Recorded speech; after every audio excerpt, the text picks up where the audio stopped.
ಎಲ್ಲರಿಗೂ, ನಾನು ಇವತ್ತು ಮಾಡ್ತಾ ಇದ್ದೀನಿ ಮೀಶೋಯಿಂದ ತರಿಸಿದ್ದು.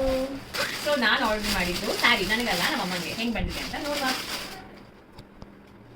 ಈ ಸೀರೆಯ ನಿಖರವಾದ ಬೆಲೆ 300 and change. ಸ್ಯಾರಿ ನೋಡೋಕ್ಕೆ ತುಂಬ ಚೆನ್ನಾಗಿದೆ, ಕಲರ್ ಕಾಂಬಿನೇಷನ್ ಚೆನ್ನಾಗಿದೆ, ಕ್ವಾಲಿಟಿ ಚೆನ್ನಾಗಿದೆ, ಇಷ್ಟ ಆಯ್ತು.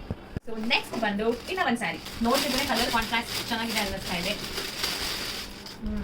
ನೋಡಿ, ಇದು ಡಬಲ್ ಶೇಡ್ ಇದೆ, ಒಂಥರ ಸಿಲ್ವರ್ ವಿತ್ ಗ್ರೀನ್. ಸೊ ಒಂದು ಲೈಟ್ ಗ್ರೀನ್ ಮಿಕ್ಸ್ ಸಿಲ್ವರ್ ಕಾಣಿಸುತ್ತೆ. ಆ್ಯಂಡ್ ಇದು ಬಂದು ಮೆಕ್ಕೆಜನ್ ಚೈನಾ ಸೆಟ್ ಅನ್ಸುತ್ತೆ. ಒಳಗಡೆ ಬ್ಲೌಸ್ ಬ್ಲಾಕ್ ಇದೆ, ಚೆನ್ನಾಗಿದೆ. ಈಗ ಮತ್ತೊಂದು ಸ್ಯಾರಿ. ಎಲ್ಲ ಚೆನ್ನಾಗಿದೆ. ನಮ್ಮಮ್ಮ ಆಗಲಿ ಫುಲ್ ಖುಷಿ, ಅವ್ರಿಗೆ ಎಲ್ಲ ಚೆನ್ನಾಗಿದೆ ಅಂತ. ಇನ್ನು ಇವಾಗ ಓಪನ್ ಮಾಡ್ತಾ ಇದ್ದೀನಿ, ದೂರದಲ್ಲೇ ಖುಷಿಯಾಗಿ. ಆ್ಯಂಡ್ ಇದು ಒಂಥರ ನನಗೆ ಹಳೆ ಕಾಲದ ಸ್ಯಾರಿ ಥರ ಅನ್ನಿಸ್ತಾ ಇದೆ, ಬಟ್ ಹಳೆ ಕಾಲದ ಸ್ಯಾರಿ ಚೆನ್ನಾಗಿರುತ್ತೆ, ರೆಟ್ರೋ ಫೀಲ್ ಕೊಡುತ್ತೆ. ಈ ಸ್ಯಾರಿ ಕ್ವಾಲಿಟಿ ಕೂಡ ತುಂಬ ಚೆನ್ನಾಗಿದೆ. ಆ್ಯಂಡ್ ಇದು 200 ಚೇಂಜ್. ಸೊ ಹೀಗಿತ್ತು ಸ್ಯಾರಿ ಮೀಶೋ ಹಾಲ್. ನಿಮಗೆ ಯಾವ್ದಾದ್ರು ಸ್ಯಾರಿ ಇಷ್ಟ ಆಗಿದೆ, ನೀವು ನನಗೆ ಕಾಮೆಂಟ್ ಸೆಕ್ಷನ್ ತಿಳಿಸಿ, ನಾನು ಅದ್ರ ಲಿಂಕ್ ನನಗೆ ಕೊಡ್ತೀನಿ. ಓಕೆನಾ? Thank you for watching. Bye.